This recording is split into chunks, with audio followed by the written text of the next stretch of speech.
Bismillahirrahmanirrahim. Alhamdulillahi rabbil alamin. Wassalatu wassalamu ala Rasulillah ma ba'd. Allahumma anfa'na bima 'allamtana wa 'allimna ma yanfa'una wa zidna ilman. Allahumma faqqihna fid din wa 'allimna ta'wil. Allahumma nas'aluka al-huda wat-tuqa wal 'afafa wal ghina. Allahumma salamata wal afiyah fi dunyana wa akhiratana. Assalamualaikum warahmatullahi wabarakatuh. Waalaikumsalam warahmatullahi wabarakatuh. Alhamdulillah, kita di pertemuan sebelumnya telah menjelaskan dari bagaimana kejadian di tahun 7 Hijriah yang ketika ingin Nabi Sallallahu Alaihi Wasallam melakukan umrah, yang kemudian ditahan oleh kafir Quraisy, yang akhirnya terjadilah perjanjian, namanya perjanjian apa? Perjanjian Hudaybiyah. Yang Nabi Sallallahu Alaihi Wasallam berbaiat di mana? Di bawah pohon. Kenapa dia berbaiat? Karena mengira Utsman bin Affan dibunuh, ya, sehingga dia berbaiat bahwa tidak ada di antara mereka yang meninggalkan antara satu dengan yang lain. Yang akhirnya muncullah berita bahwa Utsman radhiyallahu an, alhamdulillah, nampak di hadapan Nabi sallallahu alaihi wasallam pulang dalam keadaan selamat. Namun mendapat kabar akhirnya terjadi perjanjian bahwasanya, ya, Nabi Sallallahu Alaihi Wasallam harus balik ke Madinah kembali, tidak boleh masuk ke Makkah untuk melakukan umrah. Maka pada saat itulah Nabi Sallallahu Alaihi Wasallam menyembelih seekor domba atau seekor kambing. Sebagai apa? Sebagai ganti, karena dia sudah berniat umrah kemudian tidak melakukan, maka dia wajib tahallul, kemudian menyembelih seekor kambing atau seekor domba. Ya, tahallul itu adalah mencukur gundul atau mencukur pendek dari kepala seorang yang melakukan umrah. Tahallul artinya sudah dihalalkan. Ya, tahallul dari kata halal, halala yuhallilu tahallul. Tahlilan bisa juga masdar tahallulan.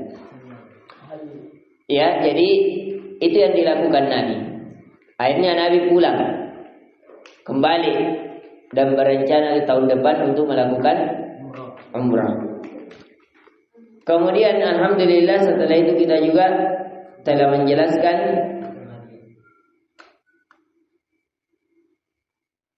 tentang apa terakhir? Ya, tentang bagaimana disyariatkannya haji. Sudah belum? Disyariatkannya haji, kemudian Fathul Khaybar, sudah ya? Kemudian diharamkannya juga apa? Keledai jina dan nikah mut'ah. Kemudian kita sekarang masuk di syair yang ke-75. Kata penulis, thumma ala ummu habibatin aqad wa mahraha anhu najashiyyu naqad. Kemudian Nabi sallallahu alaihi wasallam menikahi Ummu Habibah. Siapa itu? Ramlah binti Abi Sufyan. Jadi Ramlah binti Abi Sufyan, saudarinya Abi Sufyan. Yang maharnya itu dibayarkan oleh Raja Najasyi. Yang maharnya dibayarkan oleh Raja Najasyi. Dan ini juga dikuatkan oleh Ibnu Qayyim Al-Jauzi dalam kitabnya Zadul Ma'ad, bahwasanya Nabi sallallahu alaihi wasallam betul-betul menikahinya yang namanya Hindun. Ya, ismuha Hindun, tazawwajaha wa hiya bi biladil Habasyah muhajirah. Dan dia menikah, Nabi menikahinya pada saat dia berada di Habasyah sebagai orang yang berhijrah. Ya, Dan dia dimaharkan 400 dinar. Bayangkan, 400 dinar. 1 dinar 4,25 gram emas. Kali 16, kali 400. Bayangkan itu, ya. Kurang lebih berarti sekitar 20 kilo emas. Jadi kalau sekarang 20 miliar. Ya. Jadi jangan bilang uang panainya orang Makassar mahal-mahal Ustaz. 50. Sedikit itu. Mahar-maharnya orang-orang para sahabat, coba lihat. Berapa? 4.000 dinar. Presiden yang bayarkan. Siapa? Raja Najaf? Raja Najaf. 400 dinar. Bayangkan. 1 dinar berapa tadi? 4,25 kilo 25 gram. Kita kalkulator. 4,25 dikali 400. Bayangkan. Ya, 1.700. Berarti 1,7 kilo. 1,7 miliar. Ya, baru maharnya. Belum acaranya. Ya. Jadi murah ya kalau kita menikah. Tapi di kalangan para sahabat jangan matre di sini juga akhwat. Ya. Ada juga di kalangan para sahabat yang dia menikah dengan sendal jepit. Maharnya dengan apa? Sendal jepit. Ya, ada juga dengan cuma cincin besi. Kalau kita sekarang cincin besi atas 10 ribuan. Ya, boleh. Di sini dilihat adik-adikku sekalian bahwa mahar itu tidak memiliki batasan terendah dan memiliki batasan tertinggi di situ intinya. Tapi kata Nabi Sallallahu Alaihi Wasallam, seberkah-berkah wanita ya aisaruha, yang paling mudah maharnya. Paling mudah bukan paling murah. Kalau menurut orang yang memiliki uang 10 miliar mudah kalau 100 juta. Ya, orang yang memiliki 200 miliar mudah sekali kalau 1 miliar. Ya, tapi kalau orang yang memiliki 10 juta mudah kalau cuma 1 juta maharnya. Tapi coba kalau 10 juta jualnya baru minta maharnya 1 miliar. Kalau tidak ada di dekat jalan. Ya, artinya di sini sekali lagi saya mau ajarkan mahar itu tidak ada batasan terendah dan tidak ada batasan tertinggi. Tapi sesuai kemampuan dan kesepakatan. Berapa sepakatnya? Ya, berapa kemampuan tak? Itu yang terbaik. Jadi berapa kemampuan kita itu yang terbaik. Tapi sebaik-baik wanita adalah yang memudahkan laki-laki dalam meminangnya. Ya, mudahkan saja. Apalagi kalau sudah bagus agamanya, nak pondok, hafal 30 juz, selesai tafsirnya, sudah. Ya, jangankan begitu. Coba lihat Khadijah. Ya, Khadijah saking cerdasnya. Dia mendapati Nabi Muhammad dalam keadaan miskin. Dia mendapati Nabi Muhammad dalam keadaan tidak memiliki orang tua. Tapi karena dia melihat Nabi Muhammad sallallahu alaihi wasallam adalah manusia yang terbaik. Orang-orang banyak meminum khamar, Nabi Muhammad tidak pernah meminum khamar. Orang-orang yang menyembah patung, Nabi Muhammad tidak pernah menyembah patung. Orang-orang rata-rata berdusta dalam berdagang, Nabi Muhammad orang yang paling jujur. Orang-orang dalam keadaan suka berzina, minum khamar, musik-musik, Nabi Muhammad taat di atas ketaatan. Ini laki-laki pilihan ini. Ya, yang dimana kalau seorang wanita mendapatkannya itu sungguh keberuntungan di atas keberuntungan. Seperti Khadijah, bahkan dia yang membayar, dia yang menginfakkan hartanya untuk suaminya. Seluruh hartanya Khadijah dibelanjakan untuk Nabi Muhammad sallallahu alaihi wasallam. Jadi di sini ya, inti pelajaran sekali lagi bahwasanya mahar tidak ada nilai terendah dan nilai tertinggi, sesuai kesepakatan. Dan hendaknya seorang wanita ketika telah datang laki-laki yang bagus agamanya, maka hendaknya ia menerimanya karena sesungguhnya barang siapa dari kalangan wali, kata Nabi, yang telah datang, laki-laki yang baik agama dan akhlaknya, sedangkan dia tidak menikahkan anaknya, maka takutlah ia dengan keburukan yang akan datang.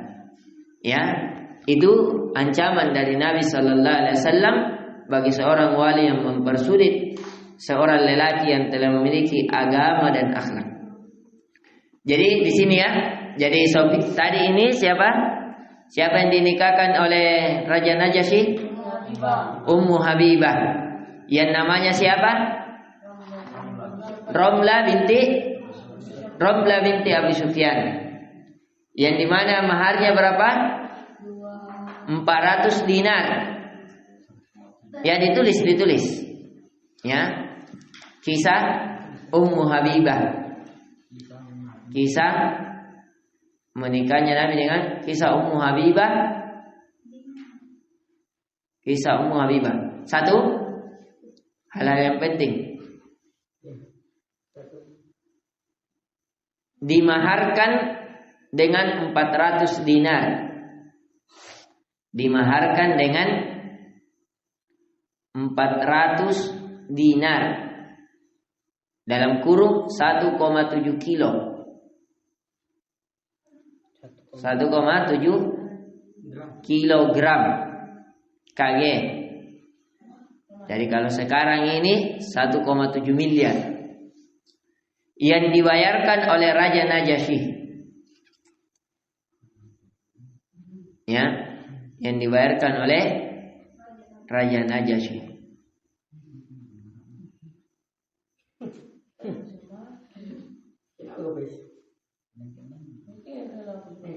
Ya, kemudian juga kemarin kita juga sudah mempelajari tentang Nabi diracuni oleh siapa? Seorang wanita Yahudiyah.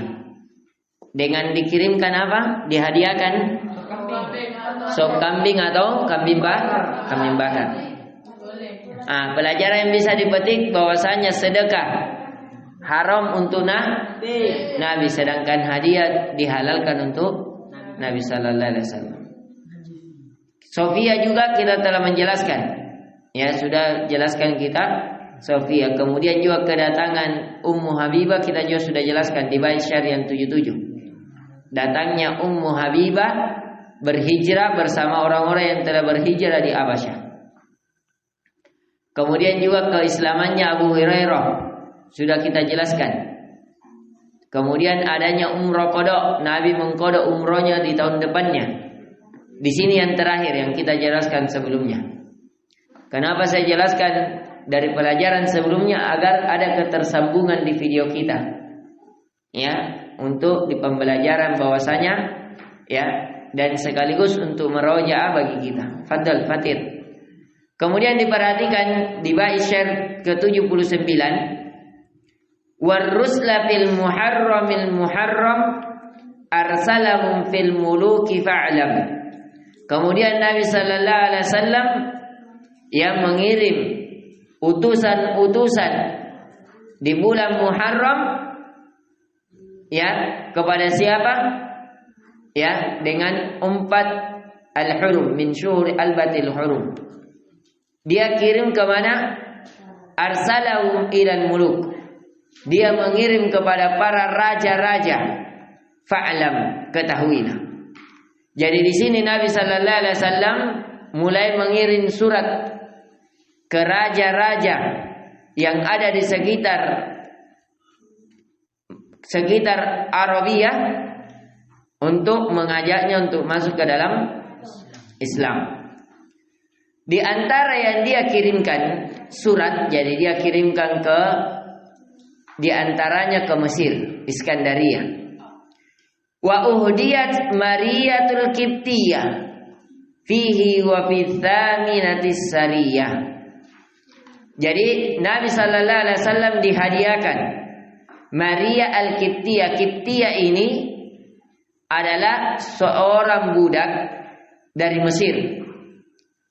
Jadi Nabi kirimkan raja yang ada di Mesir untuk masuk Islam. Tapi raja Mesir ini karena dia tidak mau Ketika dia masuk Islam, maka rakyatnya mencelanya, rakyatnya meninggalkannya, rakyatnya memerintahkannya untuk turun dari jabatannya, sehingga dia tidak menerima walaupun dalam keyakinannya dia yakin bahwa Muhammad ini benar. Akhirnya karena dia tidak ingin menolak dari ajakan Nabi sallallahu alaihi wasallam, ya, kalau dia masuk Islam hilang ketenarannya, hilang jabatannya. Akhirnya dia hadiahkan untuk Nabi seorang budak yang namanya Maria Al-Qibtiyah. Jadi sama ya, dari kisah Nabi siapa yang pernah dihadiahkan dari budak orang Mesir?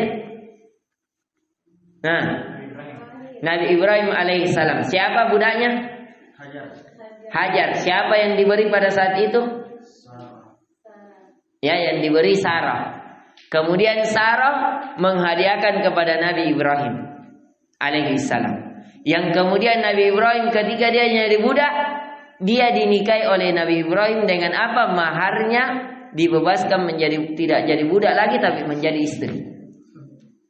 Ya, akhirnya pada saat Sarah hamil, ya, siapa? Hajar. Siapa yang hamil? Hajar.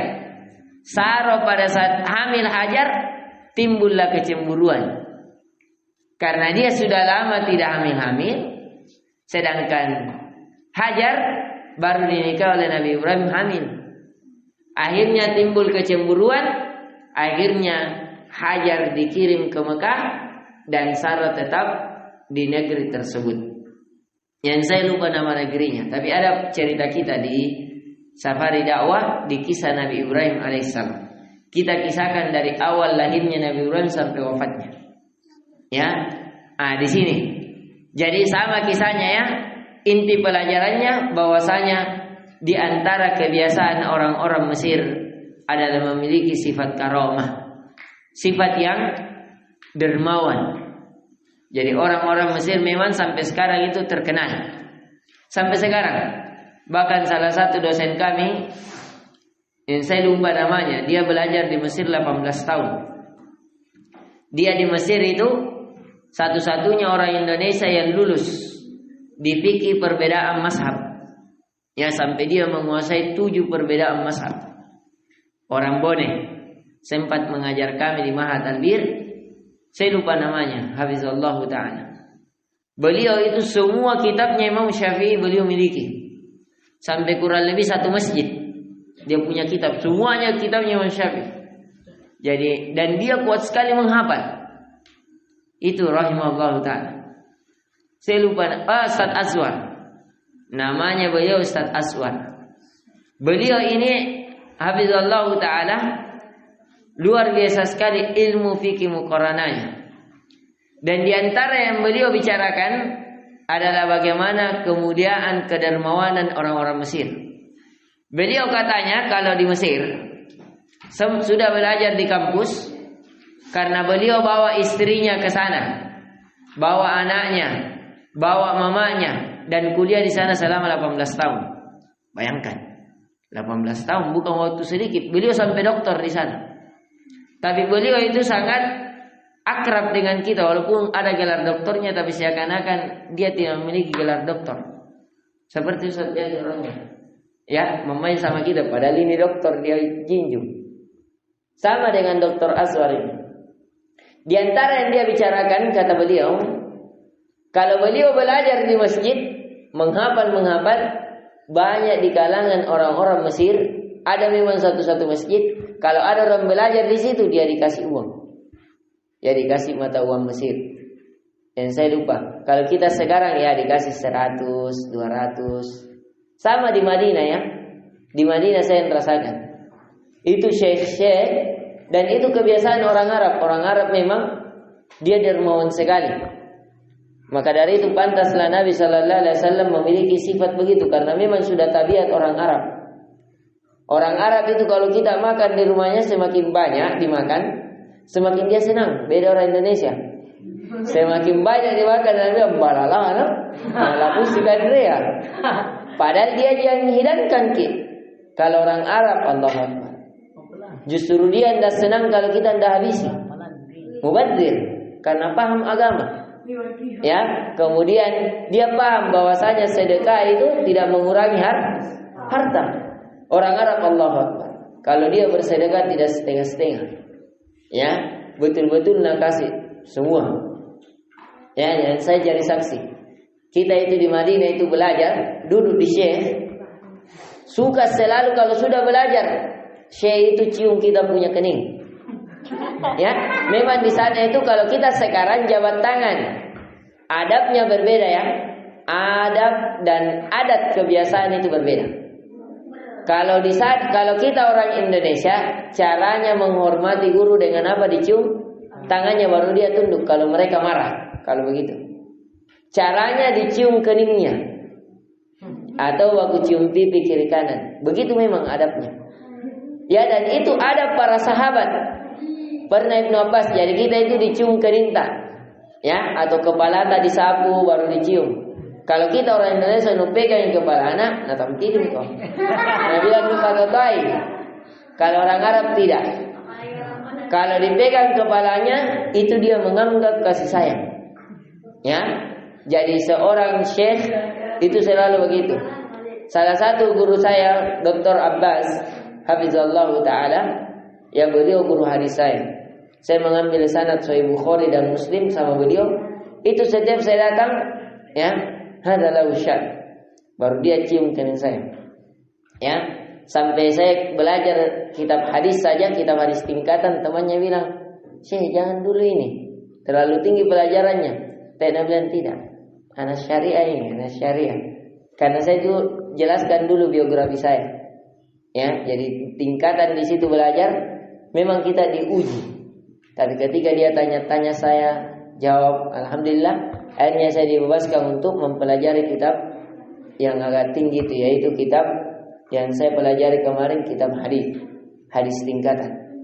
Akhirnya saya belajar sama beliau dan diajak dan saya ajak beliau. Semoga kalau saya punya pondok, ya saya punya uang, saya mau ajak beliau untuk datang ke Indonesia insyaallah di kemudian hari. Nomor teleponnya pun ada sama saya. Ya, kata beliau kalau ada hajat telepon saja. Dan beliau seorang dokter. Bayangkan. Seorang dokter tapi dia juga ahli agama. Pelajaran yang sekarang kita petik sekali lagi bahwasanya di antara kebiasaan orang-orang Arab memiliki kedermawanan. Kenapa? Karena di sana kekentalan agama muncul.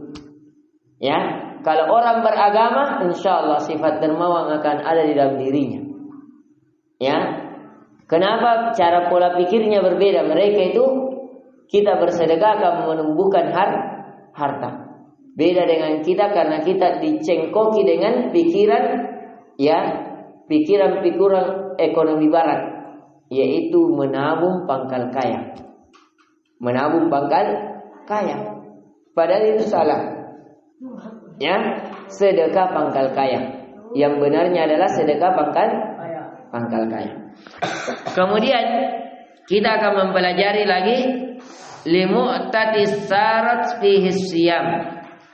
Qad kana fathul baladil haram. Ya, kemudian kata beliau, kata Ibnu Katsir bahwasanya ila mu'nal umara ila mu'natin. Mu'na ini nama tempat yang berada di Syam. Jadi tulis di situ dikasih kode. Mu'na adalah nama tempat yang berada di Syam. Jadi Nabi mengirim pasukan, ya, As-Sariyah namanya pasukan. Mu'na suatu tempat yang berada di negeri Syam. Jadi Sariyah apa tadi? Pasukan yang Nabi mengirim kemana? Ke negeri Syam. Jadi Nabi sudah mulai keluar, bukan lagi di sekitar Arab. Ya, Nabi pergi kirim ke Mesir, pergi kirim ke Romawi, pergi kirim ke Kisra dan selainnya. Ya, salah satunya ketika di Mesir Nabi sallallahu alaihi wasallam diterima undangannya. Di sini lain yang terkenal. Ketika Nabi mengirim ke raja-raja, Sebagian dari raja tidak mau menerima surat Nabi kecuali ada stempel. Ya Imam, kecuali ada stempel. Akhirnya dibuatlah cincin Nabi yang namanya Muhammadar Rasulullah. Nah, di sini ada perbedaan pendapat. Jadi cincinnya Nabi itu berbentuk cincin, tapi ada namanya. Ada yang mengatakan nama Muhammad paling atas, nama Allah paling bawah. Muhammad Rasul Allah. Jadi ada 3 tingkatan. Jadi kalau bikin cincin dan ini diperselisihkan, ada yang mengatakan cincin yang seperti ini sunnah, ada yang mengatakan perkara yang mubah. Ya, tapi yang lebih benarnya dia adalah sesuatu yang mubah. Kecuali diniatkan, maka dia bisa menjadi sunnah. Asalnya mubah, tapi kecuali diniatkan untuk mengikuti Nabi, karena Nabi pernah lakukan, maka dia menjadi sunnah. Ya, dan itu lebih bagus. Cuma saya belum pernah sempat bikin cincin perak. Tapi ini Nabi lakukan perak ya, bukan cincin biasa, perak. Dan perak itu dibolehkan untuk laki-laki. Perak sekali lagi dibolehkan untuk laki-laki, dan haram bagi laki-laki memakai cincin emas. Cincin emas bagi laki-laki diharamkan. Segala pakaian emas bagi laki-laki diharamkan. Ya, jadi tidak boleh memakai emas bagi laki-laki. Ya, dari beberapa dalilnya sahih. Nah, di sini. Kalau apa di antara kenapa faedah diharamkan emas bagi laki-laki? Karena emas memiliki kadar karat. Kadar karatlah itu yang masuk di peredaran darah, yang mengakibatkan darah itu kotor dan bisa merusak pengaliran darah yang lain. Sedangkan kenapa dibolehkan bagi wanita? Dengan kadar darah yang kotor tadi, wanita itu keluar di darah haidnya. Jadi ada tempat keluarnya. Kalau laki-laki mau di mana keluar darahnya? Akhirnya dia menggumpal. Ketika menggumpal, akhirnya menjadi racun. Coba, ini saja pintu sering dipegang. Kalau 1 tahun dipegang, maka bekas tangan kita ada kan? Seperti cincin, kalau suka dipakai, bekas tangan kita akan ada. Kenapa? Karena terserat dengan apa yang dia tersentuh padanya. Nah, sedangkan emas juga begitu. Tapi kalau wanita sekali lagi dia keluar dari darah haidnya. Fatir, ayo Fatir, duduk baik-baik. Nah, kemudian, jadi tadi bagaimana cincinnya Nabi? Apa sebab Nabi membuat cincin? Karena sebagian kerajaan tidak mau menerima surat Nabi kecuali ada stempelnya. Akhirnya Nabi membuat stempel dengan stempel Muhammad Rasulullah. Ada yang mengatakan kata Muhammad paling atas, Rasulullah Allahnya di bawah. Ada yang mengatakan sebaliknya, Muhammad paling bawah, Rasul di tengah, Allah paling atas. Dan ini yang lebih benar. Ya, jadi tulisannya Muhammad Rasulullah, dan jangan dibaca Allah Rasul Muhammad. Salah. Ya, masa Allah Rasulnya Muhammad? Ya, nah itu tidak boleh. Kesalahan. Jadi dia tetap dibaca dari bawah Muhammad Rasulullah. Kenapa Allah dia letakkan di paling atas? Karena memang sesuai kedudukan dan keagungannya. Dan itu lebih benar. Dia di bawah Muhammadnya, Rasulnya di tengah, Allahnya di atas, dan dibaca dari bawah ke atas. Ketika juga dipakai begitu, dipakai dari dalam, kata Muhammadnya dulu yang kita pakai, kata Allah yang di atas, sehingga kita baca Muhammad Rasulullah. Ya, begitu anunya. Kalau saya dulu pernah ada pakai juga cincin begitu, tapi kalau Allah hilang dan bukan perak. Cincin-cincin di Almarkas di saya beli. Ya, dulu waktu kurang lebih tidak tahu di SMA kah di SMP. Yang jelas yang pernah juga ada, tapi lebih bagusnya kita bikin perak. Ya, perak murah. Tapi kalau bikin cincinnya dijadikan cincin kurang lebih 500 ribuan. Ya, tabung-tabung wanita bikin begitu. Ya. Nah, kemudian ini ya. Jadi alasan Nabi membuat cincin karena suratnya sebagian raja tidak mau diterima kalau tidak ada stempel. Kenapa? Karena para raja sebagian khususnya Romawi, ya takutnya ada sesuatu yang misalnya satu raja dia dikirimkan, raja ini bilang begini, raja ini bilang begini, akhirnya dia teradu domba. Kenapa? Karena tidak ada stempel. Tapi kalau ada stempel dia memiliki bukti bahwa memang raja ini ya mengatakan seperti ini. Kedua, dia tidak anggap sebuah raja, sebuah instansi kecuali ada stempelnya. Seperti kita juga sebagian. Kenapa kita terkadang surat-surat tidak mau diterima kalau tidak stempelnya? Karena begitu tadi. Dan masalah persuratan memang yang paling jago adalah orang-orang Romawi. Maka dari itu awal perekonomian yang diikuti oleh Umar karena adanya pemberkasan dari struktur yang dilakukan oleh orang-orang Romawi. Ya, dan itu boleh di sini juga memberikan pelajaran. Boleh kita melakukan apa yang dilakukan oleh orang-orang kafir selama permasalahan apa? Duniawi, bukan ukhrawi. Kemudian kata penulis di sini, wa bisyami qad kana fathul baladil haram. Ya, dan di sini juga wa fi syahri siyam, artinya di tahun apa? Di bulan apa? Bulan Ramadan. Pada tahun 8 Hijriah dibukalah Fathul Baladil Haram. Di sini Fathul Makkah. Jadi ditulis ya, kisah Fathul Makkah. Ya, terjadi di bulan Ramadan tahun 8 Hijriah. Fathul Makkah. Kisah Fathul Makkah. Kisah Fathul Makkah. Satu, terjadi di bulan Ramadan tahun 8 Hijriah.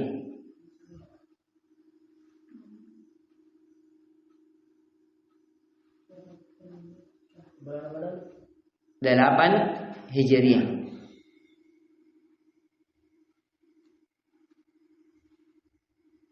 Kita singkat ya, kita kejar karena rencana saya bulan depan fokus skripsi. Ya. Dan kalian SMP-nya fokus ujian mulai tanggal 4. Insyaallah tanggal 4 sudah selesai pembelajaran dan ujian Sirah Nabawiyah. Maka dari itu kita singkat ya, kita tidak terlalu detailkan karena waktu yang membatasi kita. Kemudian diperhatikan wa ba'du qad awradu ma kana fi yaumi Hunain thumma yaumi Ta'ifi. Wa ba'dahu, dan setelah Fatu Makkah pada tahun 8 Hijriah ya, qad awradu, ayo tidak ada berbicara kalau lagi belajar. Tidak boleh seperti itu. Ya, qad awradu, sungguh telah diriwayatkan, bahwasanya artinya diriwayatkan oleh ahli ilmu, ahli sejarah, ditulis maka nabi yaumi Hunain, apa yang dikenal dengan yaum Hunain. Yaum Hunain ini ditulis kisah yaum Hunain atau Ghazwatu Autas. Hunain biasa juga dikenal perang Autas. Kisah perang Hunain. Jadi nanti yang masuk di ujian tidak semuanya yang masuk perang-perang terkenalnya seperti Badar, seperti Hunain, seperti Khaybar, seperti Khandaq, yang terkenal saja yang saya petikkan. Nanti ada kisi-kisinya insyaallah taala. Kisah perang Hunain. Kisah perang Hunain. Garis miring Autas. Biasa juga dikenal Autas. Autas. Satu,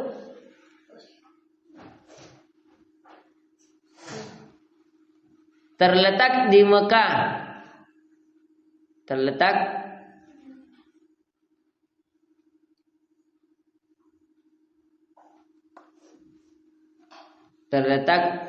di antara Mekah dan Taif. Terletak Mekah di antara Mekah dan Taif. Jadi Autos ini dekat dengan ini, makanya dia Hunain. Hunain dan Autos berdekatan. Sehingga dia dikenal dengan bisa Hunain, bisa juga Autos. Jangan suka menguap. Kalau menguap tutup mulut tak. Ada makin 10 kali kuliah menguap.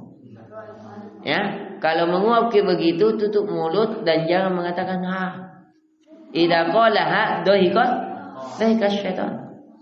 Dan syaitan akan masuk ke pembuluh darah yang mengakibatkan kita semakin mengantuk, tidak masuk pelajaran.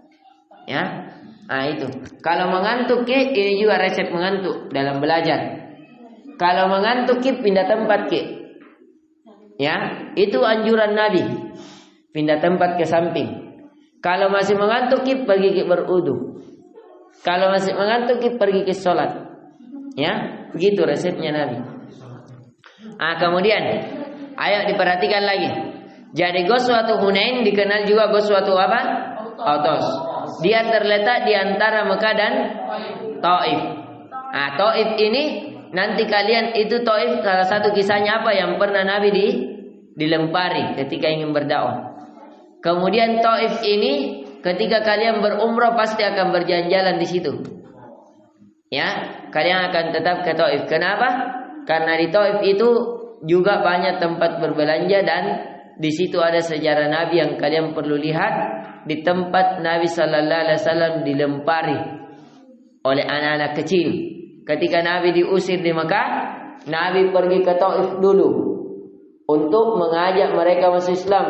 Ternyata di Taif para pembesar mereka sudah membayar anak-anak kecil. Kalau datang ini orang ini lempari, saya kasih kau begini, dikasih gula-gula. Akhirnya datang Nabi dilempari sampai Nabi sallallahu alaihi wasallam berdarah bagian betisnya.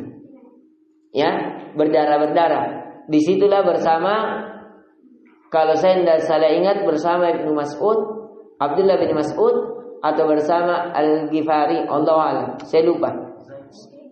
Bersama Zaid. Intinya bersama salah seorang sahabatnya dan sahabatnya menjadi tabi. Ya, Allah Taala alam apakah dia bersama Abdullah bin Mas'ud atau Zaid, ya, atau yang lainnya. Wallahu Taala alam. Kemudian ya, kita perhatikan itu Taif. Jadi kisah Taif sekali lagi dia tidak terlalu jauh dari Mekah. Ya. Kemudian Taif kisahnya pernah Nabi dilempari, kemudian datang 2 malaikat mengatakan, "Mau bagaimana ya mu? Kalau kau katakan bahwa saya akan membalikkan ini gunung, saya akan balikkan." Tapi kata Nabi sallallahu alaihi wasallam, "Jangan. Sesungguhnya mereka tidak mengetahui dan saya berharap di kemudian hari Allah melahirkan dari anak-anak mereka atau cucu-cucu mereka dari para penghafal Al-Qur'an." Dan sekarang Taif adalah tempat penghafal Al-Quran terbanyak di seluruh dunia. Jadi tulis kisah Taif. Ya, kisah Taif. Ya, kisah tapi sedikit-sedikit ya. Karena kita singkat. Kisah Taif. Kisah dibawanya kisah Taif 1. Nabi ketika diusir di Mekah, Nabi ketika diusir di Mekah, Nabi ke Taif.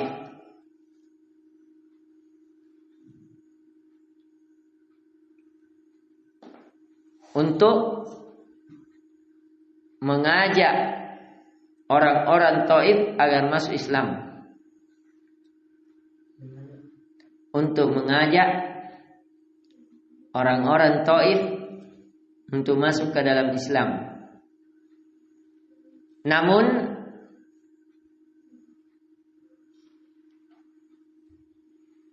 pembesar mereka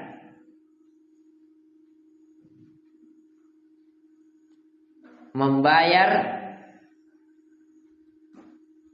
anak-anak kecil mereka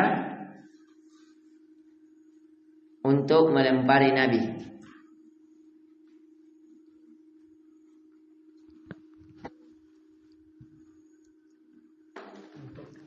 melempari Nabi hingga betis Nabi berdarah.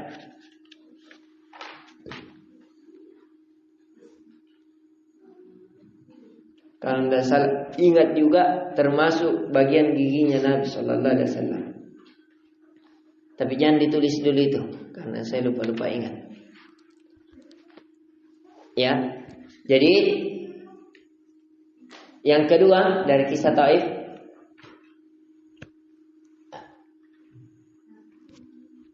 ya, dua,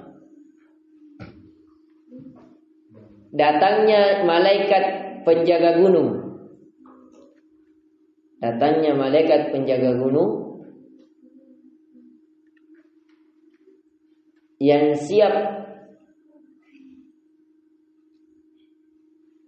membalikkan gunung tersebut. Jadi memang dia di antara dua gunung, ya. Balikkan gunung tersebut disebabkan mereka telah menyakiti Nabi. Yang siap membalikkan gunung tersebut disebabkan akhwatnya menulis di semuanya. Ada berapa akhwat di situ? Ada semua aja? Siapa yang tidak hadir?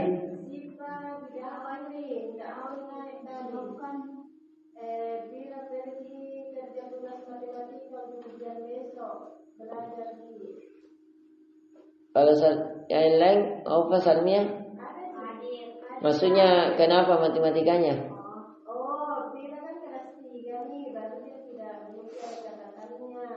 Kalau Salmia sama Anu ada aja? Oh, ya. Bayangkan mi uang kalau itu. Jaga gitu Salmia. Ini ya. Jadi disebabkan mereka menyakiti Nabi Sallallahu Alaihi Wasallam.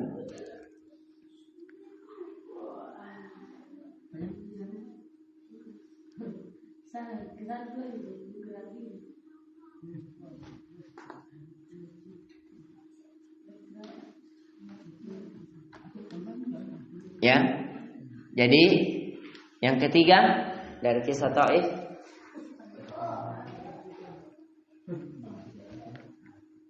tiga poin-poin pentingnya ini, ya. Nabi mendoakan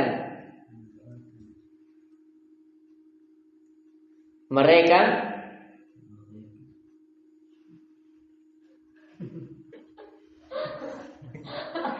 tidak usah diganggu, tulis saja. Nabi mendoakan mereka dengan lahirnya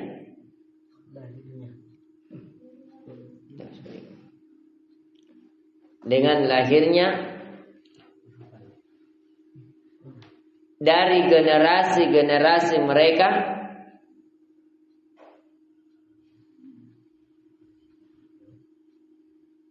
setelah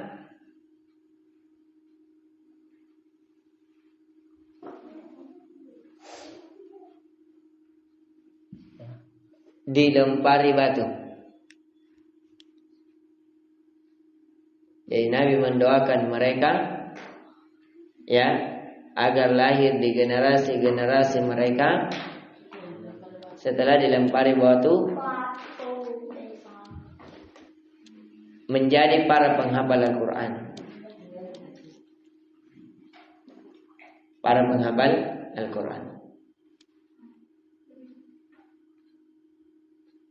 Yang di hari ini menjadi tempat terbanyak pencetak para penghafal Al-Quran. Nugrah, tempat terbanyak pencetak para penghafal Al-Quran. Nanti kalau kalian libur, coba lihat itu Taif. Kalau tidak salah di setiap semester dia mencetak 5.000 orang penghafal Al-Quran 30 juz mungkin. Ya, ini sekarang. Saya dulu baca kurang lebih di tahun 22 tahun yang lalu saya meneliti, lihatkan. Itu bayangkan kurang lebih 5.000-an, 5.000, 10, pokoknya ribuan. Bayangkan dalam setiap semesternya, setiap 6 bulan. Ya, dia mencetak para penghafal Al-Quran sampai ribuan begitu di Taif. Makanya sekarang itu ahli-ahli qiraah kalau mau mengambil qiraah asyarah atau qiraah sab'ah, mereka rata-rata lari ke syekh yang ada di sekitar Taif. Ya. Termasuk juga Syekh Bilal juga pernah juga belajar ke sana. Ya. Walaupun Syekh Bilal kebanyakan gurunya juga pernah juga belajar, pernah di Yaman. Kemudian di Mesir karena Syekh Bilal itu ya dia sudah jadi imam di umur 12 tahun. Sudah mungkin 30 juz memang. Ya. Dan karyanya Syekh Bilal memang ratusan lembar. Saya punya di rumah bukunya. Kalau tidak salah tidak tahu ada kapan dibawa sama istri buku tajwidnya. Kurang lebih sekitar 600 lembar. Bayangkan itu. Ya, yang ditulis langsung oleh beliau. Langsung dari gurunya. Ya. Nah, ini saya bilang memang Masya Allah. Padahal dia muda. Ya, masih muda itu saya bilang. Umurnya kurang lebih 27 tahun kurang lebih. Ya, memang kalau orang Arab ya, memang muda tapi kayak tua. Iya, tidak jauh dari umurku. Ya, itu saya bilang. Kurang berapa tahun saja. Ya. Nah, sekarang kita fokus. Kita sudah masuk ke tahun 8 ya. Tahun 8 Hijriah sudah tentang Taif. Kemudian kita lihat sedikit lagi. Wa ba'du fi dzil qa'dati i'timaru fil ji'rana wa istiqraru. Lalu pada bulan Zulqa'dah Nabi sallallahu alaihi wasallam berumrah dari Ji'rana dan beliau menetap di sana selama beberapa belas malam. Intinya Nabi melakukan umrah dari Ji'rana, ini suatu tempat yang berada di Taif, antara Mekah dan Taif. Jadi tulis di situ supaya ditulis di bukunya Ji'rana adalah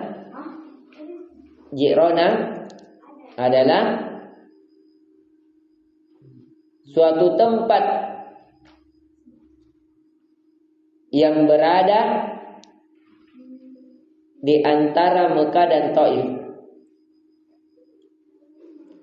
Yang berada di antara Mekah dan Taif.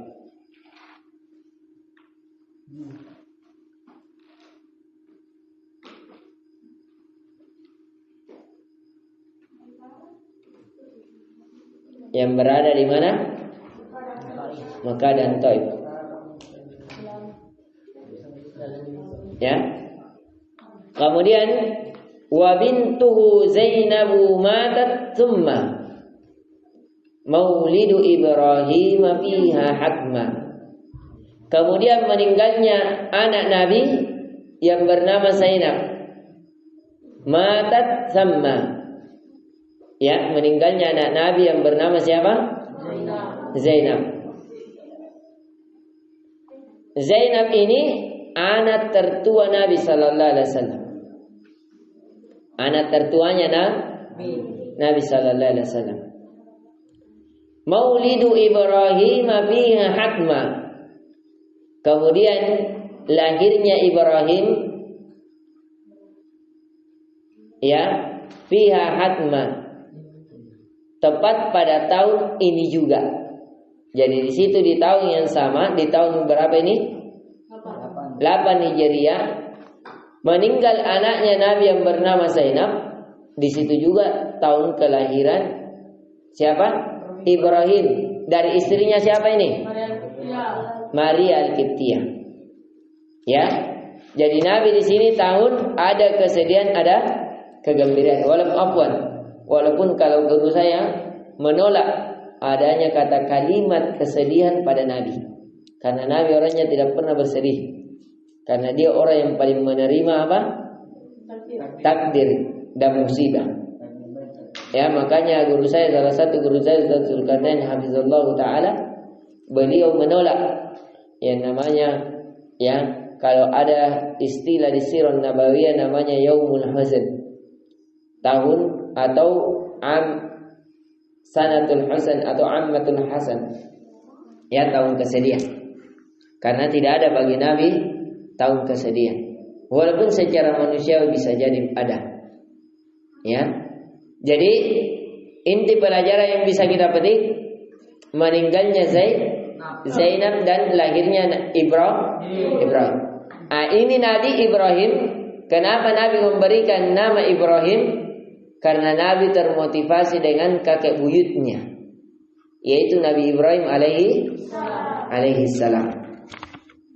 Kemudian, ya, diperhatikan di halaman 56, wa wahabat naubataha li Aisyah saudatu madamat zamanan Aisyah. Diberikannya jatah giliran kepada Aisyah oleh Saudah selama dia masih hidup. Jadi ini Saudah termasuk istri yang ingin diceraikan oleh Nabi. Jadi dia adalah istri yang ingin diceraikan oleh Nabi. Kenapa? Karena Nabi takut tidak adil. Ya, jadi Nabi pada saat ini kan terlalu banyak istrinya. Dan Saudah ini sudah tua. Yang Nabi sallallahu alaihi wasallam takut, ya, berbeda akhlaknya Nabi Saudah dengan istri-istrinya yang lain. Akhirnya Nabi sallallahu alaihi wasallam melihat mungkin Saudah ini perlu fokus beribadah saja. Ya, tidak usah diganggu dulu, sudah tua. Jadi Nabi mau ceraikan Saudah, ya, akan tetapi Saudah, ya, tidak mau diceraikan oleh Nabi. Caranya apa? Dia menghalalkan, ya Rasulullah, tidak perlu kau berikan saya malam. Saya hadiahkan malam giliran saya untuk Aisyah. Untuk apa? Supaya Nabi senang. Karena Saudah tahu orang yang paling dicintai di kalangan istri Nabi oleh Nabi adalah Aisyah. Jadi Nabi hadiahkan. Saudah menghadiahkan kepada Nabi bahwasanya malamnya diberi sama Aisyah dengan syarat, ya Rasulullah, jangan ceraikan saya. Di sini kecerdasan Saudah. Karena Saudah ini orang yang senantiasa berpuasa. Orang yang senantiasa sholat malam. Kalau dalam Syiar An-Nubala karya, dan begitu juga dalam kitab Al-Bidayah wan Nihayah, ada saya kajikan di Safari Dakwah tentang biografi Saudah. Salah satunya sifatnya, dia adalah sawwama qawwama. Orang yang senantiasa berpuasa dan senantiasa sholat malam. Ini Saudah termasuk juga dia ahli pedang. Ya, dia ahli pedang juga, ahli memanah. Artinya dia wanita kuat. Tapi di masa tuanya, di antara kecerdasannya, agar dia tidak diceraikan oleh Nabi, dia berikan malamnya siap kepada Aisyah radhiyallahu anha. Kemudian yang terakhir, wa umilal mimbaru ghairu mukhtafi wa hajja attabun bi ahli al-mauqifi. Kemudian dibuatlah mimbar ghairu mukhtafi, di lokasi yang jelas di Masjid Nabawi, tidak tersembunyi. Dan Attab bin Asid radhiyallahu anhu memimpin haji penduduk Mekah. Ayo diperhatikan di sini. Di sini ada keajaiban. Jadi Nabi di Masjid Nabawi, itu Masjid Nabawi tiang-tiangnya dari pohon apa? Pohon kurma yang diberdirikan. Dinding-dindingnya dari tanah liat yang dijadikan kotak-kotak. Kalau kita sekarang kayak batu merah, itu batu merah itu dari tanah liat. Tapi bedanya batu merah di zaman Nabi besar-besar, kurang lebih bagi duanya ini meja. Ya, itu dibuat. Tapi di bagian tengahnya kalau kita sekarang ini tiang beton. Kalau Nabi di tiangnya dulu apa? Pohon kurma. Karena pohon kurma itu keras, kuat, seperti pohon kelapa. Ada lidi-lidinya juga. Di antara tempat imam ada di situ tempat sandarnya Nabi, tiang pohon kurma. Itulah yang dijadikan Nabi tempat sandarnya dan berkhutbah. Khutbah dan ceramah di situ. Jadi kayak kita ini mimbar, dia Nabi jadikan mimbar pohon kurmanya. Jadi Nabi kalau mau bicara sama sahabatnya membuat lingkaran, Nabi sandar-sandar di pohon kurma sambil ceramah. Ketika ada seorang sahabat sudah masuk Islam, dia pandai bikin kayu, bikin kayak mimbar. Akhirnya dia dibikinkanlah Nabi mimbar dari kayu. Akhirnya dibuat. Ketika mimbar itu sudah dibuat, Nabi ceramah di atas mimbar barunya. Nabi ceramah di mana? Di atas mimbar barunya. Ketika Nabi ceramah, ada suara tangisan di dalam masjid.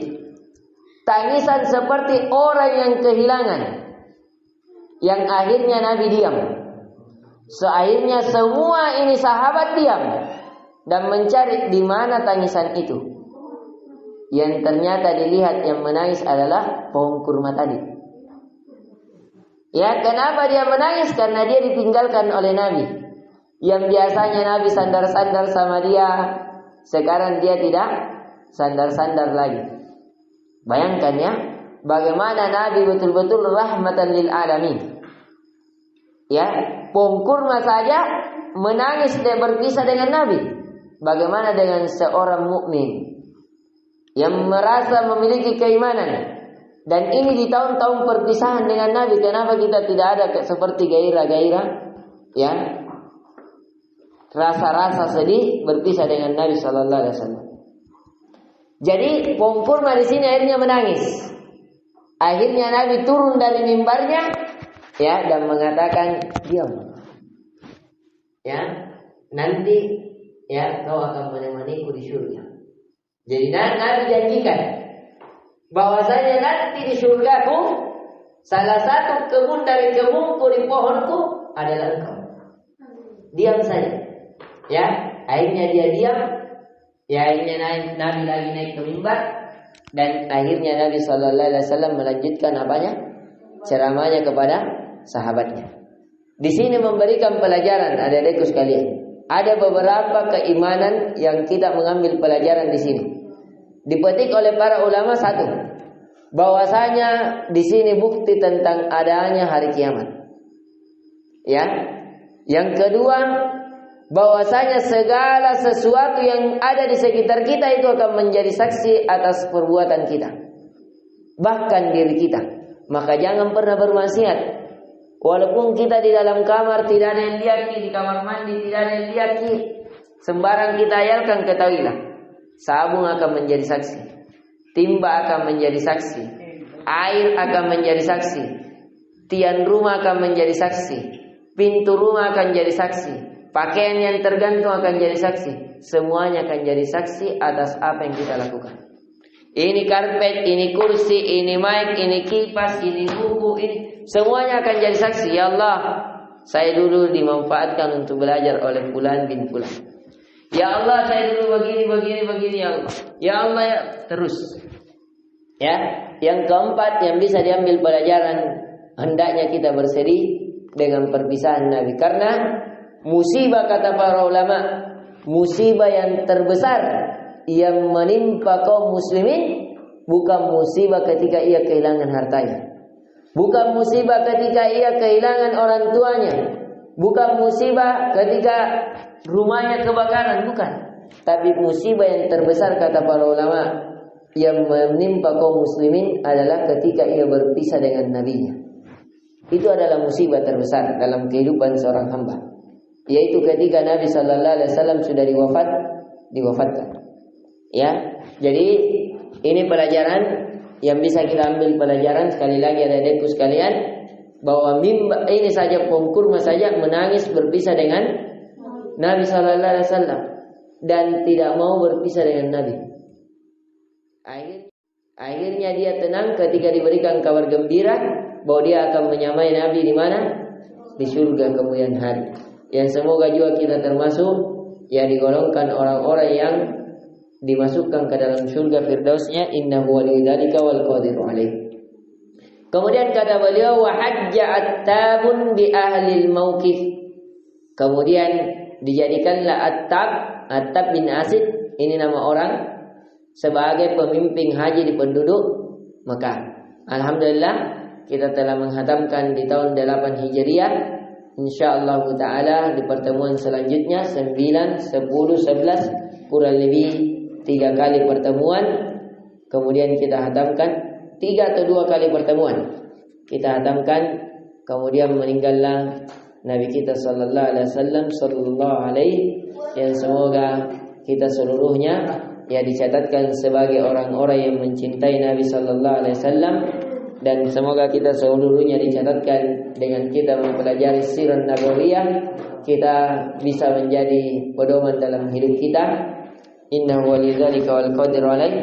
Subhanakallahumma bihamdik, asyhadu an la ilaha illa anta, astaghfiruka wa atubu ilaik. Assalamualaikum warahmatullahi wabarakatuh. Akhirnya dia tenang ketika diberikan kabar gembira bahwa dia akan menyamai Nabi di mana? Di surga kemudian hari. Yang semoga juga kita termasuk yang digolongkan orang-orang yang dimasukkan ke dalam surga firdausnya, innahu waliyudzalika wal qadiru alaih. Kemudian kata beliau, wa hajja attabun bi ahlil mauqif. Kemudian dijadikanlah Attab bin Asid, ini nama orang, sebagai pemimpin haji di penduduk Mekah. Alhamdulillah kita telah menghatamkan di tahun 8 Hijriah. Insyaallah